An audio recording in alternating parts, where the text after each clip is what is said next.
Thank you very much for giving me the opportunity to talk to you. My name is Dr. Simone Stumpf. I'm from City University. I'm from the Center for HCI Design, and I won't stand here because that gives me feedback. So what I'm going to talk to you about is the meaning and value of numbers in UX. And first of all, this talk is also known as Everyone Loves Numbers, because obviously we all know that numbers are factual. Numbers do not lie to us, and therefore everyone loves numbers. Well, and my talk is a little bit about dispelling that myth of the factualness and the no lying of numbers.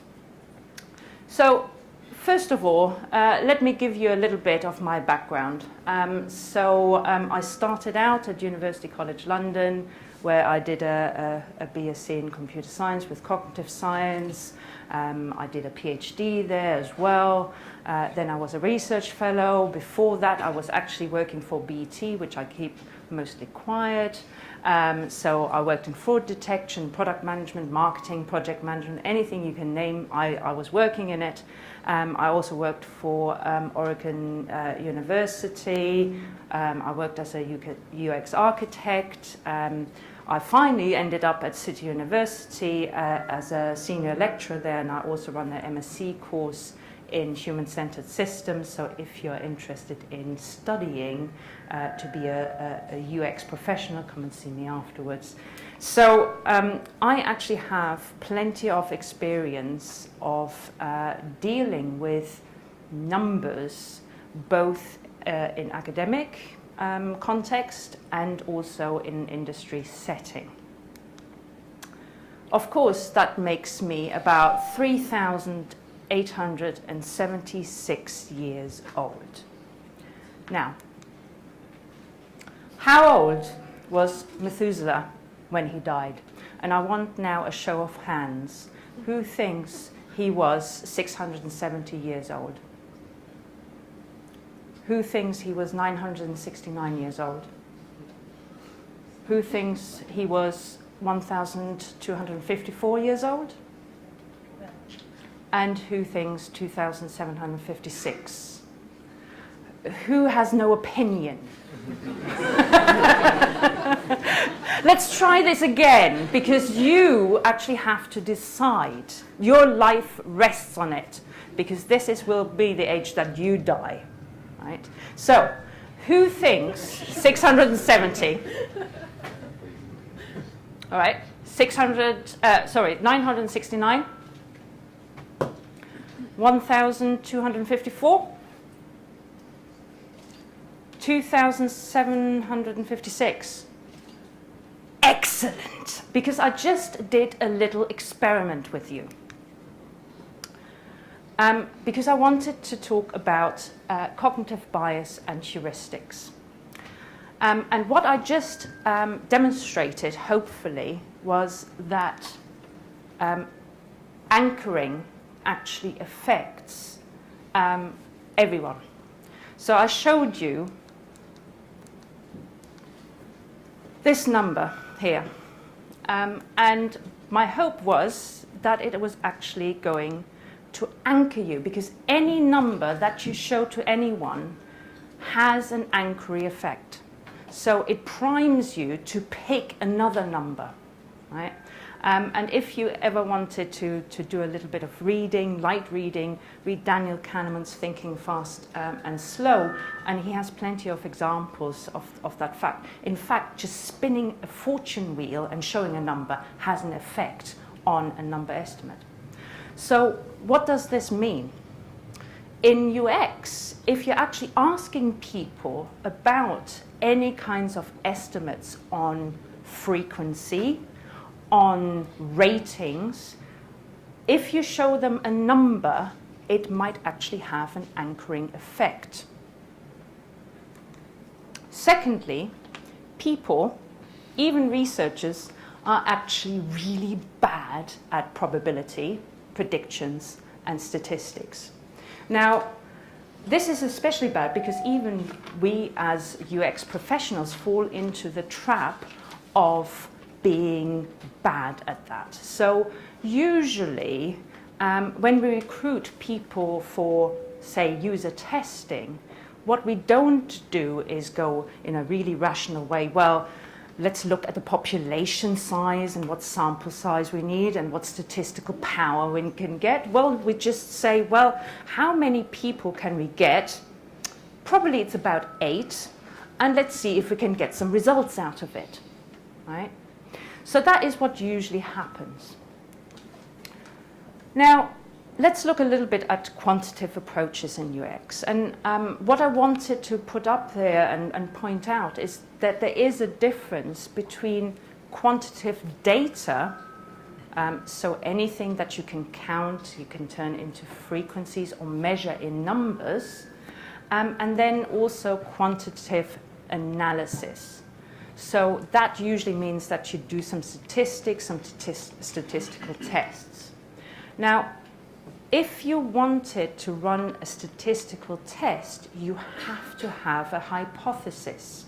You can't just say, well, I just apply any old test. You have a null hypothesis and an H1 hypothesis. You want to reject the null hypothesis, accept the H1 hypothesis.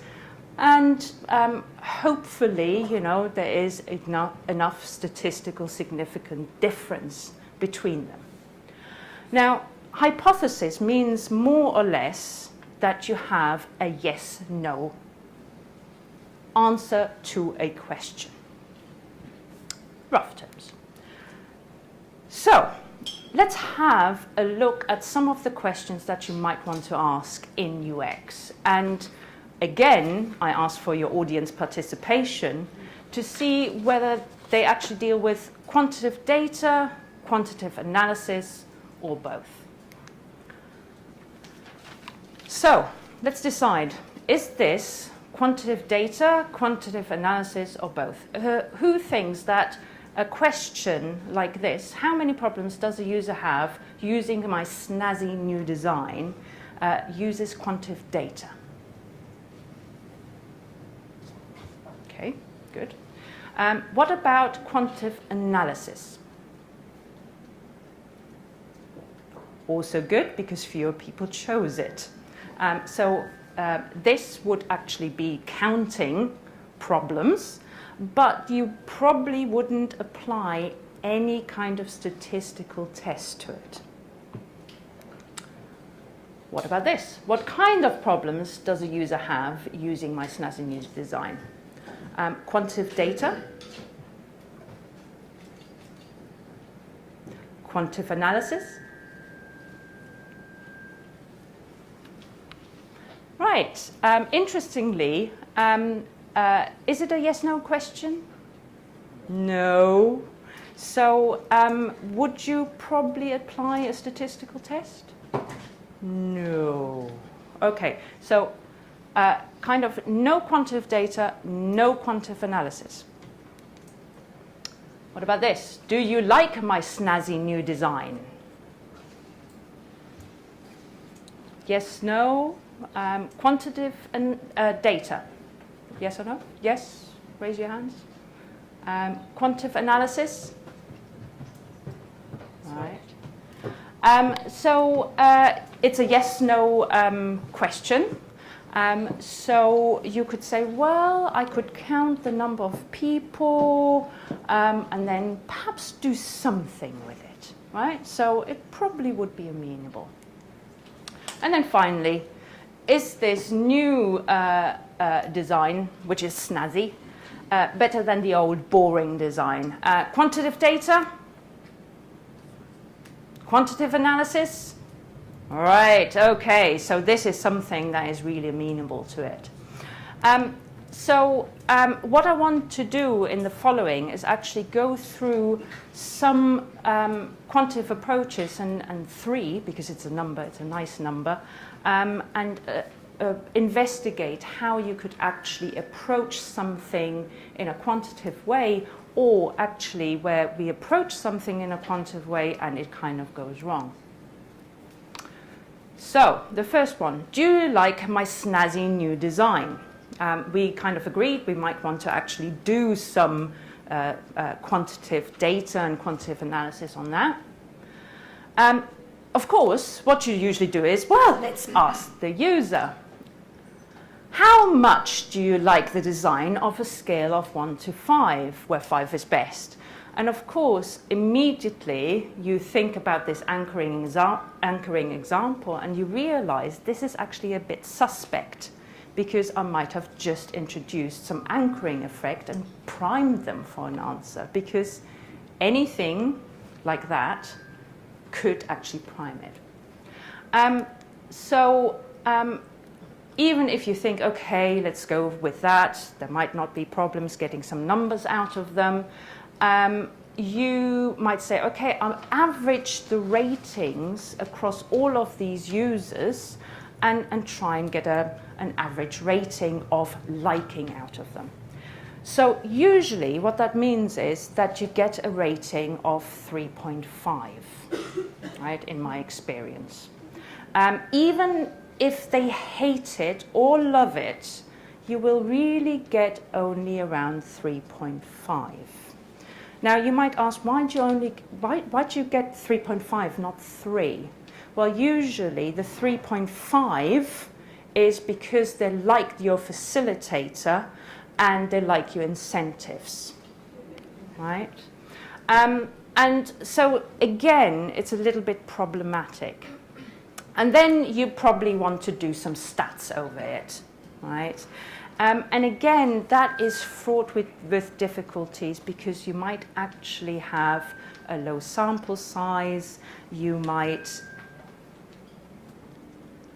have a non-normal distribution, and also you kind of go, well, what test do I apply? Well, is it t-test, chi-square, Kruskal-Wallis? Now I'm kind of just showing off that I know the names of these tests. So the whole thing is a little bit problematic. Now, what we usually do in research is we rely on the tried and tested. And there is actually a way that has been used quite frequently, which is called the NASA TLX. And that has 6 dimensions. It actually doesn't show any of the scales in numbers. It's a sort of nice category. It's very frequently used. We love that as researchers. It is standardized. We know how to analyze it. So I have used it as well. And this is the result. So basically, they still ended up in the middle, right? Even on an interface which I knew was truly awful. I just couldn't shift them, right? And then we tried it again, and at least this time we were able to run some stats because we had quite a good sample size, but there was no effect, which is what you're looking for. You know, our sample size wasn't shabby, we did some stats, but we still couldn't shift them. So what is the answer to that? Would you just give up using these measures? Well, obviously not. I think you just have to be realistic and pragmatic that, you know, if you're using numbers, if you're using rating scales between 1 and 5, even if you have a good sample size, the effect that you're getting might not be enough. Let's look at another question. What kinds of problems does a user have with my snazzy new design? And you might go, hold on, we just did that earlier, and that is qualitative analysis. That is not anything quantitative. Well, yes, but no. Because what we're actually trying to do is we want to quantify this kind of question. So I would expect this to start out fairly qualitatively, but then you would want to have frequencies to back that up. No stats, but I want frequencies. I want numbers.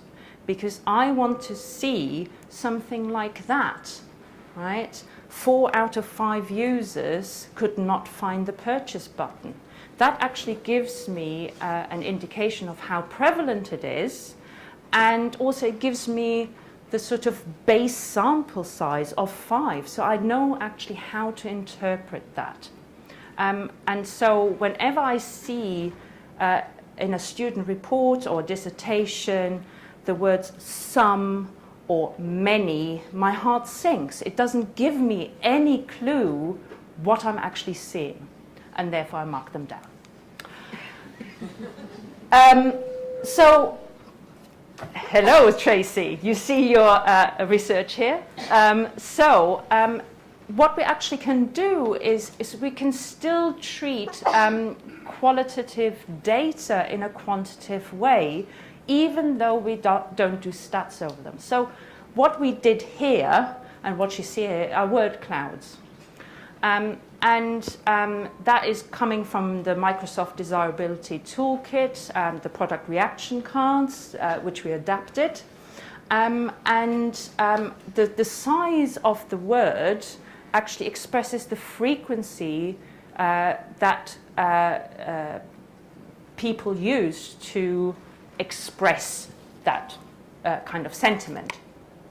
So you get a nice kind of expression, which is still kind of quantitative, but also qualitative, of what is going on there.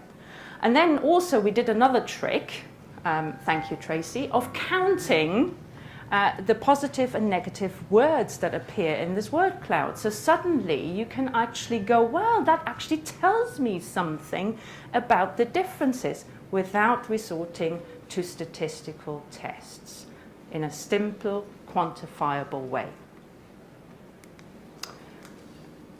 Right, my last question. So, is this design better than my old design? Well, easy. I'm just going to use a between subject design using objective measures between, say, 2 conditions. Well, like eye tracking, because that is the ultimately quantitative, objective thing. And in a way, that is good, and it's actually quite touted as the best way of doing UX. But again, it is a bit problematic. It's very kind of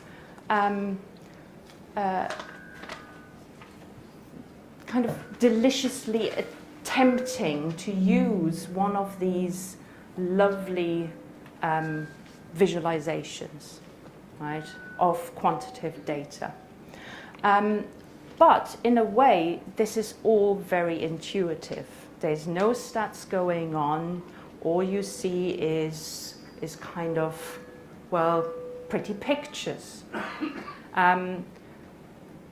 The thing about eye tracking is that you really have to be careful about how you set up these studies. You have to define an area of interest, then you have to actually look at the numbers, the measures that you get out of it. Quite often you actually have to go into the raw data of these measures to find out what's going on. So it's not unproblematic, eye tracking, but there are lots of numbers which are appealing. You have first fixation duration, you have fixation duration, time to first fixation, all of these different things that you might want to use. However, that doesn't get rid of the problems that you might have a low sample size and still can't run any stats. Now, this is the thing that I call, well, this was fun, because I actually did an eye tracking study recently. And I was able to run stats. And this is kind of how I reported it. So I actually used a chi-square test there and ANOVA, all of these different figures. And the result was, yay, we did stats. It came out significant. Thank God. right? We had 3 different versions, we had enough data, and there was a sort of sound of joy that we were able to do this by lumping kind of all participants and all of the fixation data into one pot. And I have to tell you, I actually had to go into the guts of Tobii eye tracker to get some of this data, which was really not that pretty. On the other hand, we had a low sample size. We only actually had 6 participants per treatment. And so when you get to measures like fixation duration overall, you only have 6 data points. And suddenly, you don't have enough power to do this, right? So I'm going to wrap up, I think, in terms of that. To summarize, the whole point of my talk was that try and quantify as much as possible. So use numbers if they are appropriate. Be careful about when numbers are actually might become your enemy. So be clear about what you can measure and what might be problematic to measure. Descriptive statistics, averages, any kind of objective measures are good, but I think they are pretty meaningless without the context. So if you are getting a result of 3.5 on a liking rating scale, if you get an average fixation duration of 0.54 without some context, without a comparison, there's nothing there for you to draw conclusions to, because you don't know whether they're good or bad. And finally, if you use statistical tests, please make sure they're appropriate. I've seen too many t-tests used when there shouldn't be. To sum up, I think numbers are awesome if they're used the right way, but please be clear about what questions you're asking and hopefully the best way to answer them. Thank you.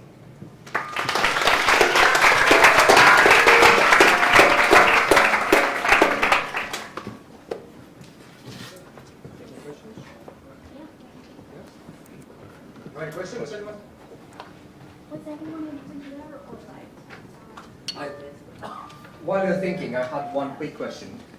You said that, I think you may have implied that when you have a 5 Larkin scale, it's very difficult to get anything away from the mean.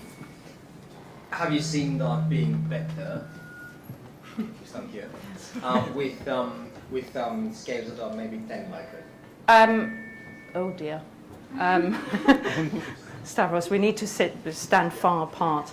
I actually haven't. I think it really depends how much people are able to discriminate. And quite often it doesn't matter if you go from a 5-point scale to a 20-point scale, they will still end up somewhere in the middle unless they really kind of loathe it or love it. And I think one of the points that I was trying to make is be aware of this priming effect that you could fall into. Cool. Any questions? Daniel.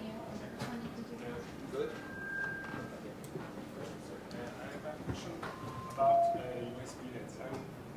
I had an A/B test recently with my company, like it takes about 2 months now.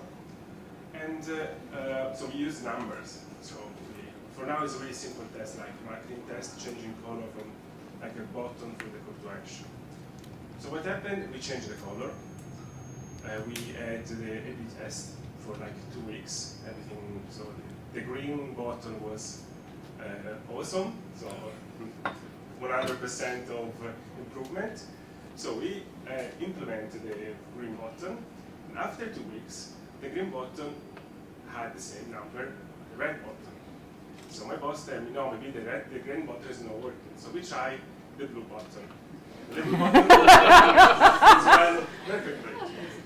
So I don't know your experience, but my question is, maybe in terms of A/B test, for some reason, there is like, I don't know, like timeline event for some, I don't know, changing button, some change color. It's not really, what's really important for the audience is because we change something, and not because it's just green or blue. Yeah. That's my question, your experience. I think one of the follow-on speakers is going more into that, but I think you're exactly right. I think sometimes what we need to realize is not the question that we're asking is what color is better. We're actually asking, is change better than no change? And so, you know, you need to be very clear about what is actually having that effect. It might be color, it just might be that you changed something. So, yeah. Could you pass it to Dan as well? Do you still have time? Yeah,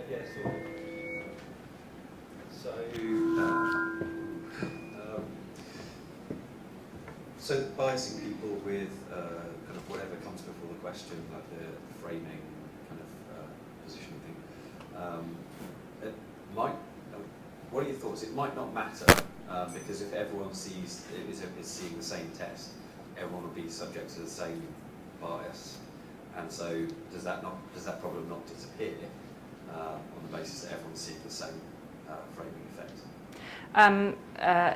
The problem is that what you're seeing is that everyone actually increases or decreases. Exactly. So if you don't realize that you have primed people to go either way, then that actually is a problem with the interpretation, because I didn't tell you the right answer was actually 969. Most of you were actually wrong, right? Because I actually had primed you to go higher, right? So if you think about a Likert scale, if you prime them to go higher, or you prime them or the majority to go lower, your average is going to be higher or lower than you were hoping, right? And that is the problem. Yeah. Anyone from that side, if you don't mind? I'll walk over there. Mark. We'll come back if we have time. Hello, hi. So being misled by our own numbers is only one way that we can be misled by numbers. I think a disturbing trend I see in our industry is that it's something's peer-reviewed, we're willing to believe any old crap. And a particular thing that was debunked recently was Friedrichsen and the Seiler paper. Now this claims to show that for every one negative experience, sheets 3 to outweigh it.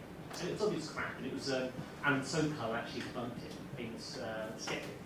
Now that would be that, but not the fact that Google, so they claimed, the Google Android development team, based some of the UX around the findings of that paper. So they didn't really read it, didn't care about the number, it was just something they looked at a very superficial level. So what advice would you have for people in our industry to sort of be a bit more circumspect when they read actual peer-reviewed papers? Ooh.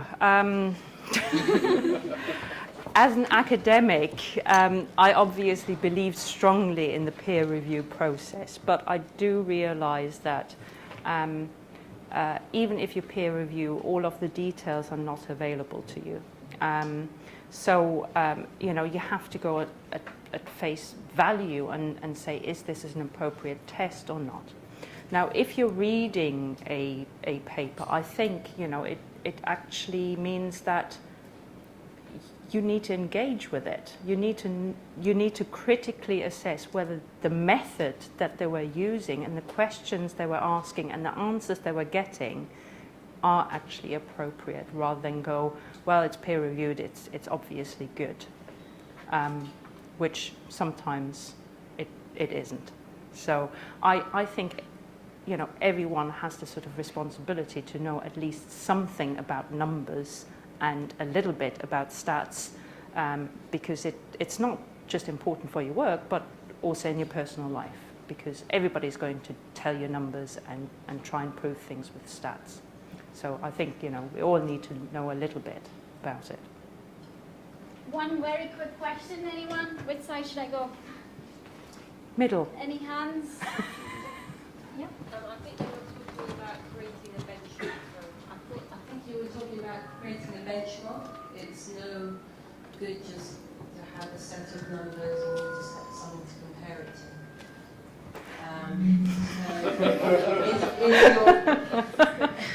Is your first guess a benchmark? Benchmarks are good because they give you context.